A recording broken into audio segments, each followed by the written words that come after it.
Yeah, shortly, it was a kind of experience for us that was freeing us from something. I don't know from what, but it was quite a new experience. And for example, we were having fun from the first day till the end, all the time. And we had a director suddenly, though we did not even know hardly where Lithuania was in the beginning.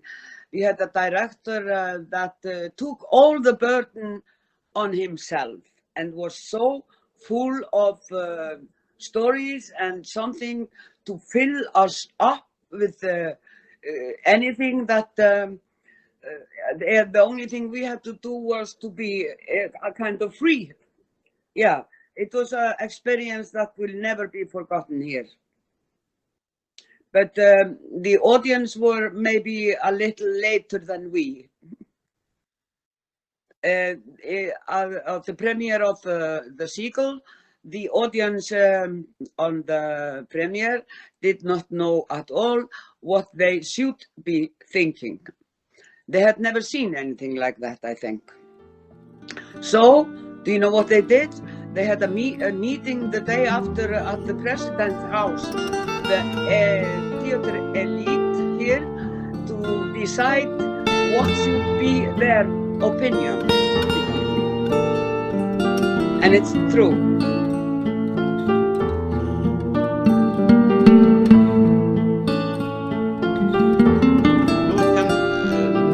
Kaip ir teatras, bet ten namai. Jo, ir šitą, ne, ten buvo kaip ir idėja tokie sudegę namai, kaip namai pragaras. Kur ten, reiškia, nu ten aišku ir ten išgriuvusi ta sienos dalis, kur ten kaip ir balkonas, kur jie sėdi, žiūri tą spektaklį. Tai aš ten sugalvojau, kad ten būtų ne tai kaip paprastai, bet ten ežeras su Mėnulio žiūrovų salė. Užmina vaidina nugarai žiūrovus, bet priešais ten sėdi visi aktoriai ir čia buvo mano mintis, savo tokia ir scenografija ta buvo, kad va tenai žiūrovai. Viršui ten, jo, ir išgriautojai toj sienui, o tas žymus tas ežeras su Mėnuliu, kur kiekvienam spektakliui būna, pas mus nebuvo, nes ten kur žiūrovai. Ten visa istorija gavosi, kad iš pradžių nebuvo sudegę namai tenai. Buvo normalūs namai. Ir aš pats tenai kiekvieną dieną važiuodavau dirbtuvės, pats tenai dariau faktūras, tapiau tenai, drožiau. Sumontavom scenografiją scenoj. Ir reiškia, sėdėm su Tumino salėje, žiūrim, Rimas sako, gražu. Sakau, ne tai, kažkaip ne tai. Žinai, po mėnesio saviršom daro, aš pats sakau, kiekvieną dieną. Rimas, kodėl? Sakau, per gražu. Čia turi būti, aš netgi pamiršau, kaip lietuvių, kaip pasakyti, pragaras. Čia turi būti, kaip, sudegę, išgriuvę. Ai, ten buvo istorija gavos tokia, kad jau mes negalėjome tų scenografijos vėl, ten didžiulė, vėl ją išmontuoti, sunkvežimis susakinėti, vėl vežti dirbtuvės, tenai nebuvo nei laiko, nes jau buvo rytinės ir vakarinės repeticijos. Jau reikėjo tenai. Tai man beliko tik tai vienas pačioj scenoje keisti. Daryt, kad po gaisro ten, kad atrodytų kaip sudegę, bet ne tai, kad ten paprūkšt, bet ten reikėjo ir sienas išdalbasim, lyg tai tenai vidinės konstrukcijos matas reikėjo dadėti. Žodžiu, ten buvo gana tokio darbo, tai aš tai paskaičiavau, aš galiu dirbti tik naktim, nes rytinės vakarinės repeticijos, tai kažkur gal 4 naktis bus taip darbo. Ir staiga vakare atvažiuoja, aš ten važiavau ir sakiau medžiagas dirbtuvėse, atvažiuoja ten tie visi darbininkai dirbtuvių 5. Padėt man. Aš sakau, kebra, bet jums niekas už tai nemokės. Sako, jo, bet mums tai vienam sako, pirmą kartą gyvenime mes matom tokį kūrybinį procesą.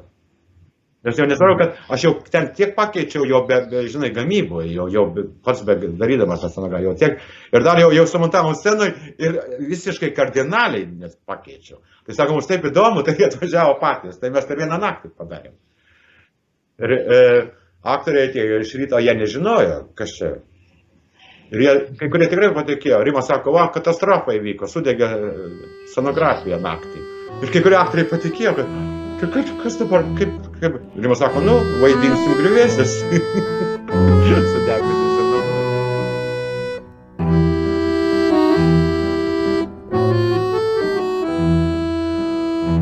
Labai daug žiūrėti, labai daug žiūrėti kraštas galvoju. Ir buvo labai įdomu, kada atneša vienas herojų Treplevas tą žuvėdrą nušautą ir meta Ninai Zarečnai po kojomis ją meta.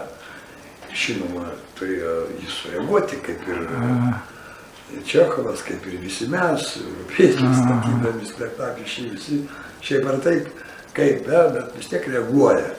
Mažiau, daugiau.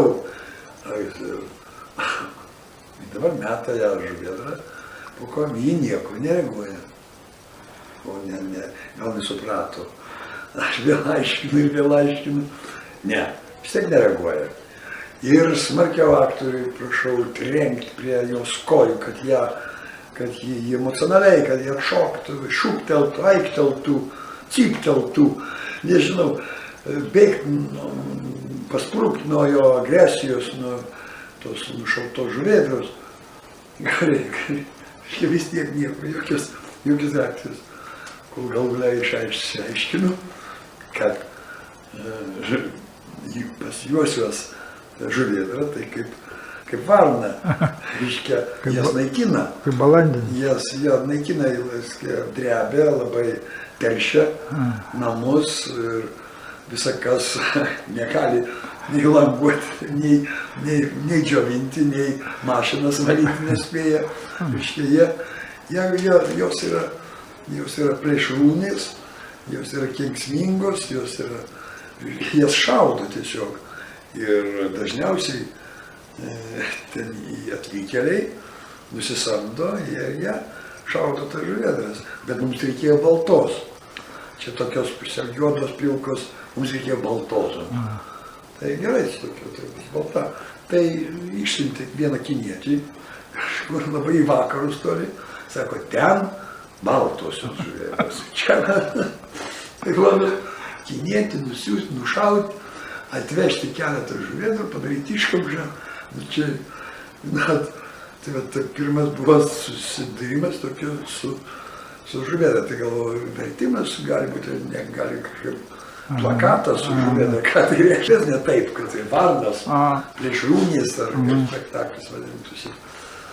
Tai reikėjo keisti ne tik sampratą, reikėjo prisitaikyti, surasti kompromisą tarp reakcijos ir tarp jų žiūrovų ir tuo tarpu ir Čechovo pjesės. Tai buvo įdomu tokie netikėtumai.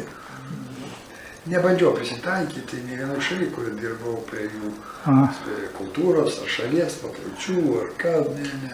Čia beviltiškai mėgdžioti arba pabandyti prisitaikyti prie mentaliteto jų. Tai beprasmiškas toks užsiėmimas.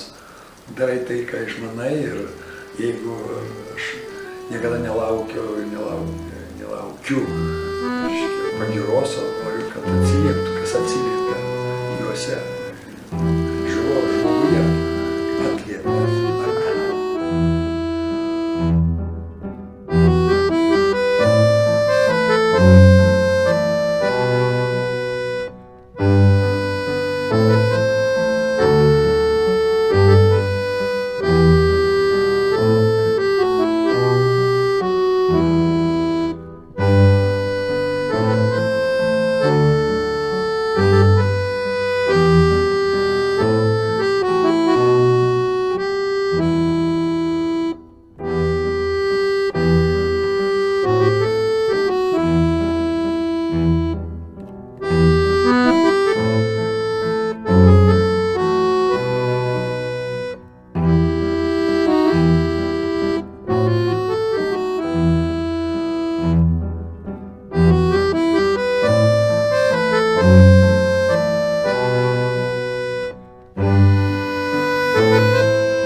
ne ne na ne na ne na ne ay na ne na ne na ne na ne ay na ne na ne na ne na ne ay na ne